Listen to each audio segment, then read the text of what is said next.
पिछली सीरीज़ में हम लोगों ने देखा कि एडजॉर्प्शन क्या होता है, अधिशोषण क्या होता है, ये क्यों होता है, why does adsorption take place. और आज हम लोग थोड़ा सा उस कॉन्टिन्यूएशन को, उस निरंतरता को आगे बढ़ाते हुए इस चीज़ पर पहुँचे हैं कि अधिशोषण के कितने प्रकार होते हैं, द टाइप्स ऑफ एडजॉर्प्शन। ठीक, तो इस चीज़ को कनेक्ट करते हैं थोड़ा सा। कैसे? आप अपने किसी फ्रेंड के घर जाइए, ठीक है? आप अपने किसी फ्रेंड के घर गए, चाय पानी हुआ, नाश्ता पानी हुआ, फिर आप चले आए, ठीक है? एक कंडीशन ये है। दूसरी कंडीशन ये है कि आप कहीं बाहर से रह रहे हैं, मान लेते हैं आप बाहर पढ़ाई करने गए हैं और छुट्टियों में आप घर आए हैं, अपने ही घर आए हैं, अपने ही पेरेंट्स के पास आए हैं, और फिर आप आए, ठीक, छुट्टियों में रहे और वापस गए। दोनों चीज़ों में काम एक हो रहा है, आप ही हैं। डिफरेंस ये आ रहा है कि आप किसके घर गए हैं। पहले केस में आप अपने फ्रेंड के घर गए हैं और दूसरे केस में अपने खुद के घर पे आए हैं। अगर मैं आपसे पूछूं कि ज़्यादा क्लोजनेस कौन से केस में आपको फील आई थी, तो ऑब्वियस आंसर सबसे आएगा क्या, कि जब आप अपने घर पे आए थे, है ना? क्यों? क्योंकि वहाँ पे आप खुद के ही घर पे आ रहे हैं। पेरेंट्स हर किसी के बड़े मानते हैं, एक दूसरे को प्यार करते हैं। पहले भी केस में क्लोजनेस थी, लेकिन वो क्लोजनेस ठीक है, पर उतनी क्लोजनेस नहीं थी जितनी ये पेरेंट्स वाले केस में थी। क्लियर? तो अगर जिस घर में आप जा रहे हैं उसको हम एक एडजॉर्बेंट सरफेस माने, ये हमारा क्या,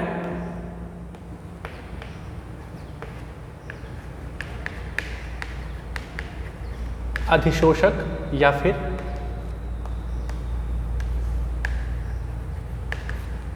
एडजॉर्बेंट सरफेस, ठीक है? और ये आप आ रहे हैं एकदम दुबले पतले से, मान लेते हैं आप हैं, बहुत अच्छी ड्राइंग है नहीं मेरी, पर इतना बना दिया, बहुत है इतना मेरे लिए, ठीक है? आपको थोड़ा सा एडजस्ट करना पड़ेगा। इतना मैंने बना दिया। आप यहाँ आए, ठीक? यहाँ जब आप आ रहे हैं, कौन से केस में? जब आप अपने फ्रेंड के घर जा रहे हैं,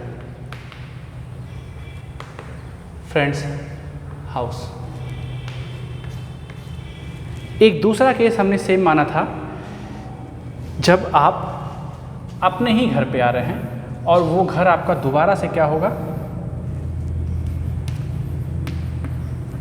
एडजॉर्बेंट सरफेस की तरीके से हम उसको ट्रीट करने वाले हैं।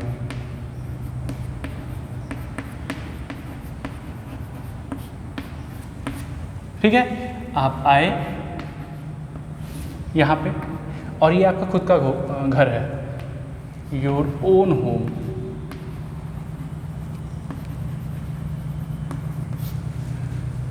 ठीक? तो इस वाले केस में जो आपका अट्रैक्शन है अपने घर के लिए, जो आपकी एफिनिटी है, जो लगाव है, वो काफ़ी ज़्यादा है, बशर्ते यहाँ पर मैं ये नहीं कह रहा हूँ कि यहाँ पे लगाव नहीं है या फिर आपको क्लोजनेस नहीं है अपने फ्रेंड्स के लिए, लेकिन इतना नहीं है जितना खुद के घर के लिए होता है। ठीक है? ये फैक्ट है। तो ये एग्जाम्पल जो है, आप इसको मान सकते हैं कि भाई आप अपने फ्रेंड के घर गए तो कुछ बात रही होगी, कुछ अट्रैक्शन फोर्स रहा होगा, वो फोर्स को हम फिजिकल फोर्स नाम देंगे। ये एक फिजिकल फोर्स, पर्टिकुलरली वान डर वाल फोर्स, ये एक भौतिक बल है।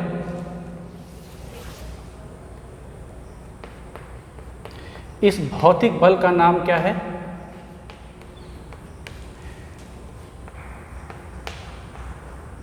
वान डर वाल बल।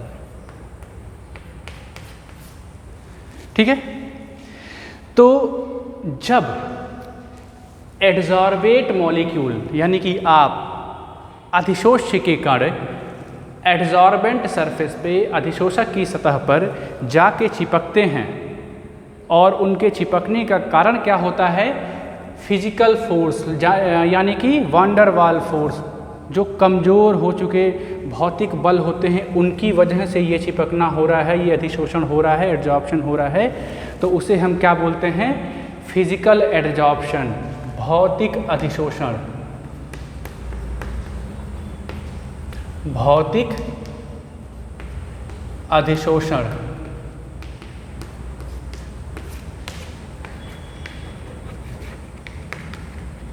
फिजिकल एड्जॉर्प्शन, इसी को फिजियोजॉर्प्शन भी बोलते हैं। ठीक है, ये है। दूसरी केस में जब आप अपने खुद के घर पे गए हैं तो आपकी एफिनिटी बहुत ज़्यादा है, बहुत ज़्यादा है। यहाँ पे स्ट्रॉन्ग अट्रैक्शन है। कैसा अट्रैक्शन है, स्ट्रॉन्ग अट्रैक्शन है। ये जो है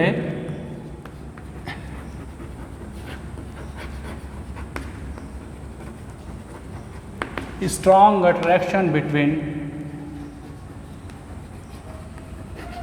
एड्सॉर्बेट एंड एड्सॉर्बेंट। ठीक है, अधिशोष्य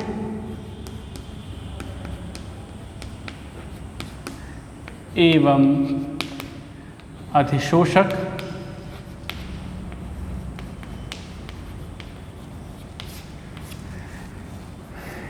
के बीच मजबूत बंध है। ठीक है, या लगाव बोल सकते हैं, आकर्षण बोल सकते हैं। तो यहाँ पे जहाँ पे एड्सॉर्बेट मॉलिक्यूल और एड्सॉर्बेंट सरफेस, अधिशोष्य के कणों और अधिशोषक की सतह के बीच काफ़ी मजबूत सा बॉन्ड काम करने लगता है, तो उसको हम बोलते हैं केमिकल एड्सॉर्प्शन।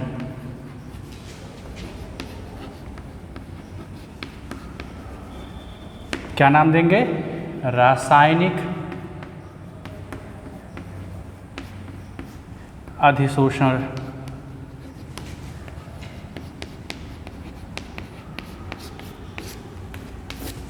देखेंगे, कोई ज़रूरी है जब आप अपने फ्रेंड के घर जाएं तो आप कोई रिश्ता कायम करके आ जाएं, कोई नया रिश्ता कायम करके आ जाए, नहीं ना। ठीक है, तो मेरे कहने का मतलब क्या है कि फिजिकल एड्सॉर्प्शन वो एड्सॉर्प्शन होता है जहाँ पे भौतिक अधिशोषण वो अधिशोषण होता है जहाँ पे अधिशोष्य एवं अधिशोषक के मध्य जो दुर्बल भौतिक बल होते हैं, वीक वान डर वाल फोर्सेस होते हैं, है ना, वो काम करते हैं। और यहाँ पर केमिकल एड्सॉर्प्शन की जब बात करेंगे, केमिजॉर्प्शन भी इसको नाम बोलते हैं, रासायनिक अधिशोषण में यहाँ अधिशोष्य एवं अधिशोषक के मध्य रासायनिक आबंध बन जाते हैं, है ना, रासायनिक आबंध बन जाते हैं।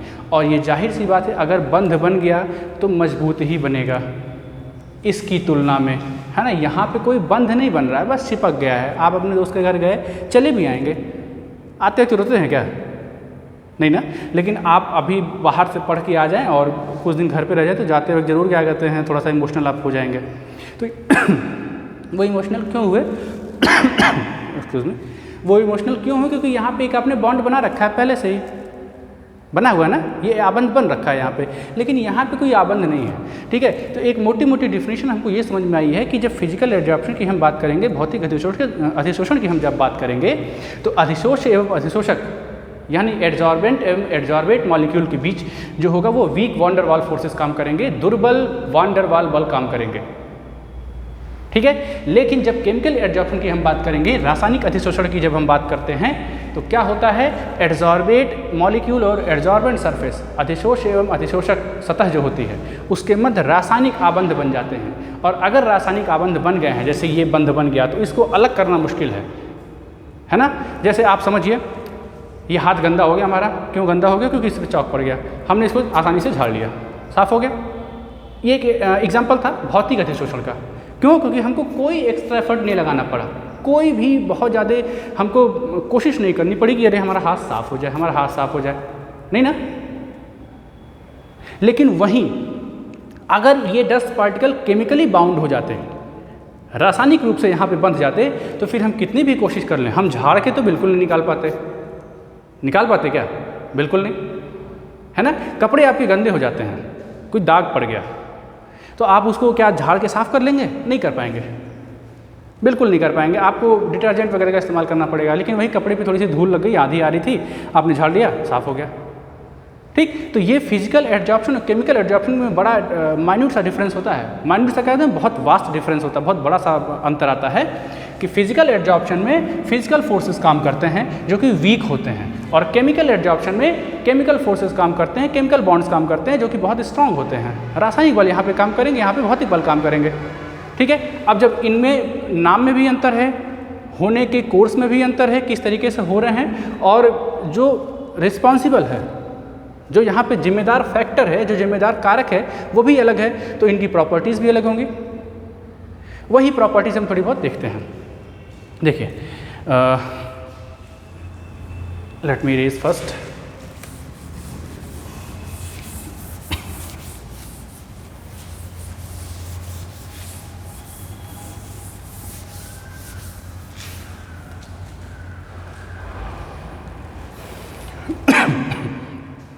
सबसे पहला, मेरे हाथ की सरफेस पे अगर चॉक पार्टिकल गिर जाए तो हम आसानी से झाड़ ले रहे हैं। एड्जॉर्प्शन हुआ, अधिशोषण हुआ, हमने आसानी से झाड़ के इसको हटा दिया। उत्क्रमणीय प्रक्रम है कि नहीं है, रिवर्सिबल प्रोसेस है कि नहीं, है ना। तो सबसे पहला पॉइंट क्या हो जाएगा कि फिजिकल एड्जॉर्प्शन, ये हम भौतिक अधिशोषण की हम बात करेंगे, ये क्या होता है? रिवर्सिबल होता है।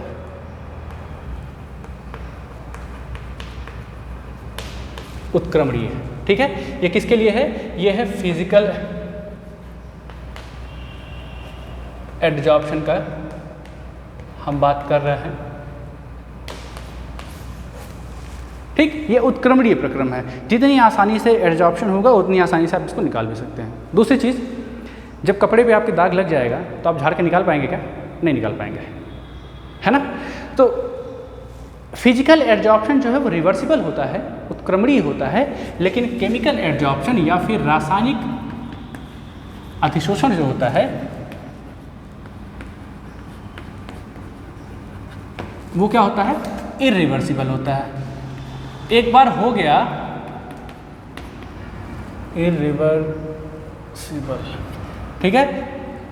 एक बार जब ये हो जाएगा, अनुत्क्रमणीय बोलते हैं इसे।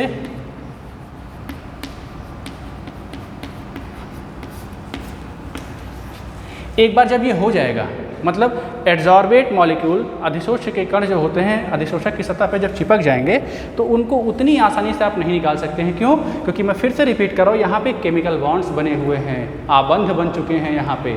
वहाँ पे कोई बना था क्या? नहीं बना था। वहाँ पे तो बस एक लगाव था कि भाई चलो ठीक है, सरफेस एनर्जी। लास्ट वाले क्लास में मैंने बताया था, लास्ट वाले सीरीज़ में मैंने बताया था, लास्ट वीडियो में, कि सरफेस एनर्जी की वजह से ही एड्जॉर्प्शन होता है, पृष्ठ ऊर्जा की वजह से ही अधिशोषण होता है। ठीक है, तो वो तो बस ठीक है, चलो तुम्हारी सरफेस एनर्जी ज़्यादा है तो मैं आ जाता हूँ, लेकिन मेरा कोई बहुत ज़्यादा रोल होगा नहीं। मेरा जब मन करेगा तो मैं निकल जाऊँगा। थोड़ा सा भी हमको डिस्टर्बेंस हो रखा है तो हम छोड़ के चले जाएंगे तुमको, ये वाला केस है। लेकिन यहाँ पे ऐसा कुछ नहीं है, यहाँ पे एक कमिटमेंट आप कह सकते हैं कि आ गया हूँ तो रहूँगा, बहुत मुश्किल होगी तभी जाऊँगा, बहुत आप टेम्परेचर वगैरह बढ़ा देंगे तब बहुत प्रॉब्लम होगी, नहीं तो फिर नहीं, तब तो मैं बना रहूँगा यहाँ पे। दूसरी चीज़ देखिए, मैं हमेशा हाथ का अपने एग्जांपल ले रहा हूँ कि यही चीज़ मेरे सामने है अभी फ़िलहाल। आप कुछ भी अपने ध्यान में एग्जांपल ले सकते हैं। जैसे ये हाथ है, बहुत सारे डस्ट पार्टिकल आके इस पर गिर जा रहे हैं। कोई हमने बहुत ज़्यादा टेम्परेचर वगैरह देने की कोशिश की है क्या? नहीं ना, बहुत ज़्यादा टेम्परेचर देने की कोशिश नहीं की है। ठीक, तो ये जो फिजिकल एड्जॉर्प्शन है, ये हाथ वाला एग्जांपल फिजिकल एड्जॉर्प्शन का रहेगा। ये जो फिजिकल एड्जॉर्प्शन है ये लो टेम्परेचर पर होता है। क्या होता है? तापमान जब निम्न होता है। लेकिन जैसे ही आप तापमान बढ़ाएंगे, एड्जॉर्प्शन जो हो रहा है, जो अधिशोषण हो रहा है, वो क्या हो जाएगा? कम हो जाएगा, क्योंकि गैस मॉलिक्यूल्स जो हैं, जो एड्जॉर्बेट मॉलिक्यूल्स हैं, वो छोड़ के चले जाएंगे, है ना, वो सरफेस को छोड़ के चले जाएंगे। ठीक है, तो फिजिकल एड्जॉर्प्शन लो टेम्परेचर पे होता है और इनमें जो एनर्जी लगती है वो बहुत कम लगती है, 0 to 30 किलो जूल पर मोल।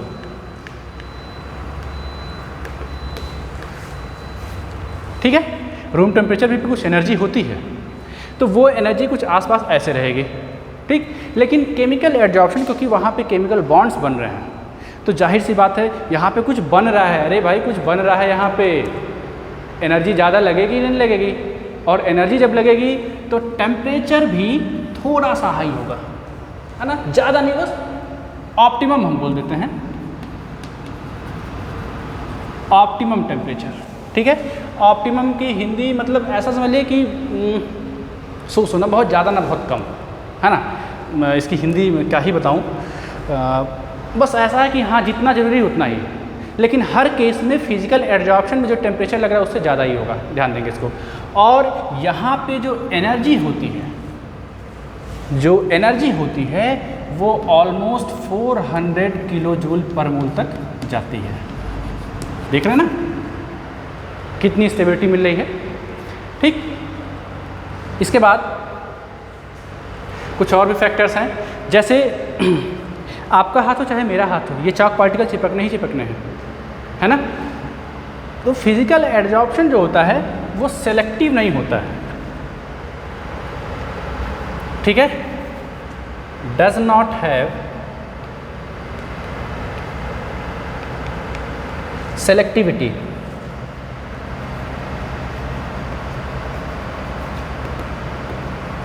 ठीक, मतलब क्या हुआ कि इसमें चयन की क्षमता नहीं होती है।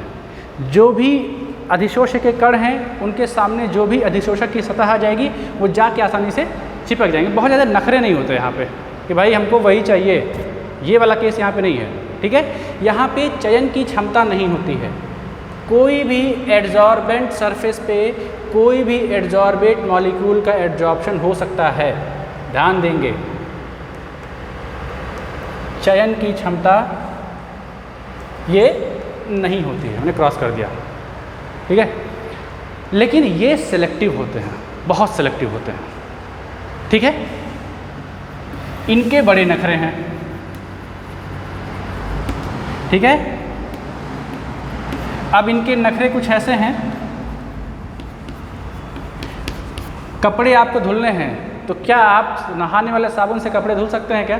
बिल्कुल नहीं धुल सकते हैं, आपको डिटर्जेंट ही चाहिए, डिटर्जेंट सोप ही चाहिए।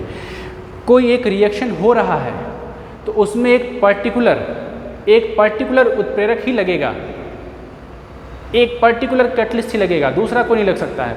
तो ये चीज़ यहाँ पे आपको समझनी है कि केमिकल एडजॉर्प्शन, भाई आबंध हर जगह नहीं बन सकते हैं, जहाँ जैसी ज़रूरत होगी वहाँ पे होगा, ठीक है। तो अपने आप इसमें चयन की क्षमता आ जाती है, सिलेक्टिविटी आ जाती है इसमें, ठीक है।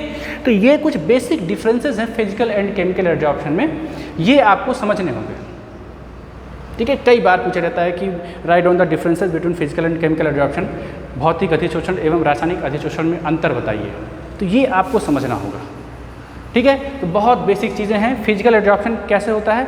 फिजिकल एडजॉर्प्शन है कि जहाँ पे अधिशोष एवं अधिशोषक के मध्य भौतिक बल काम करते हैं। क्या काम करते हैं? भौतिक बल काम करते हैं, फिजिकल फोर्सेस काम करते हैं एड्जॉर्बेट और एड्जॉर्बेंट सरफेस के बीच। और केमिकल एडजॉर्प्शन में केमिकल फोर्सेस काम करते हैं, केमिकल बॉन्ड्स बन जाते हैं, ठीक। तो ये एक तो डिफिनीशन हो गई। अब बाकी प्रॉपर्टीज़ वगैरह देखिए, रिवर्सिबल होगा, मैंने बताया कि कोई जब बॉन्ड बना ही नहीं है, जब आप फ्रेंड के घर गए, जितनी आसानी से गए, खुशी खुशी ही चले आए, तो रिवर्सिबिलिटी आ रही कि नहीं?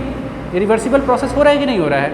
लेकिन जब आप अपने घर पे आए, आपने पहले से ही केमिकल बॉन्ड बना रखा है, एक और भाई इतने दिन बाद गए हैं, बहुत सेवा सत्कार हो जाएगी सबकी, और जब वो आएंगे तो थोड़े बहुत ज़रूर इमोशनल हो जाएंगे, आपका निकलना बड़ा मुश्किल होगा वहाँ से, ज़रूर होम सिकनेस हो जाएगी 2 दिन 4 दिन जब आप जाएंगे वापस पढ़ाई के लिए अपने। तो यहाँ पे अनुत्क्रमणीय या फिर इरिवर्सिबल प्रोसेस होता है, ठीक। यहाँ पे लो टेम्परेचर चाहिए, क्योंकि हमको कुछ ज़्यादा करना ही नहीं है ना, हमको कोई बहुत ज़्यादा फोकस ही नहीं करना है, हमने बहुत ज़्यादा काम नहीं करना, आके चिपक गया बस काम खत्म हो गया, और कुछ नहीं करना है। यहाँ पे थोड़ा सा टेम्परेचर बढ़ाना पड़ता है। क्यों बढ़ाना पड़ता है भाई? भाई यहाँ पे कुछ एक्स्ट्रा काम कर रहे हैं ना, एक नई चीज़ आ रही है, बॉन्ड आ रही है यहाँ पे, ठीक। एनर्जी यहाँ पे जब कुछ है नहीं, गए दोस्त के घर आ गए, चलो कोई दिक्कत नहीं है, तो एनर्जी भी लो है, लेकिन यहाँ पे बॉन्ड बना है तो एनर्जी भी हाई है, ठीक। ये इनकी सेलेक्टिविटी नहीं है, इनकी सेलेक्टिविटी नहीं है। फिजिकल एड्जॉर्प्शन में कोई भी एड्जॉर्बेट सरफेस रहे, कोई भी एड्जॉर्बेट मॉलिक्यूल रहे और कोई भी एड्जॉर्बेंट सरफेस रहे, अधिशोषक कुछ भी रहे, अधिशोषक कुछ भी रहे, हो जाएगा, भौतिक अधिशोषण हो जाएगा। लेकिन यहाँ पे ऐसा नहीं है, यहाँ पे सेलेक्टिविटी बड़ी मायने रखती है। एक मॉलिक्यूल, एक अणु जो कि एक पर्टिकुलर अधिशोषक की सतह पे एक पर्टिकुलर एड्जॉर्बेंट के सरफेस पे एड्जॉर्ब हो रहा है, अधिशोषित हो रहा है, वो जरूरी नहीं है कि दूसरे पर भी हो। इसी को बोलते हैं चयन की क्षमता या सिलेक्टिविटी। ठीक है, तो ये फिजिकल और केमिकल एड्जॉर्प्शन था, इनकी कुछ प्रॉपर्टीज़ थी, डिफरेंसेस आप बोल सकते हैं, जो भी नेक्स्ट सीरीज़ में हम देखेंगे। जब इस सीरीज़ का कंटिन्यूएशन आप आगे देखेंगे कि कौन कौन से ऐसे फैक्टर हैं, कौन कौन से ऐसे फैक्टर हैं जो कि एड्जॉर्प्शन को अफेक्ट करते हैं। अधिशोषक जो अधिशोषण हो रहा है उसको कौन कौन से ऐसे कारक हैं जो प्रभावित करते हैं। और इसके लास्ट में मेरा क्वेश्चन है कि एड्जॉर्प्शन जो प्रोसेस है, जो अधिशोषण हो रहा है, जो अधिशोषण हो रहा है वो कैसा प्रोसेस है, इंडोथर्मिक या एक्सोथर्मिक, ऊष्माक्षेपी या ऊष्माशोषी? कमेंट बॉक्स में अपने आंसर लिखेंगे विथ एक्सप्लेनेशन। ठीक है, वीडियो अगर पसंद आया तो लाइक करें, कमेंट करें, सब्सक्राइब करें। Thank you.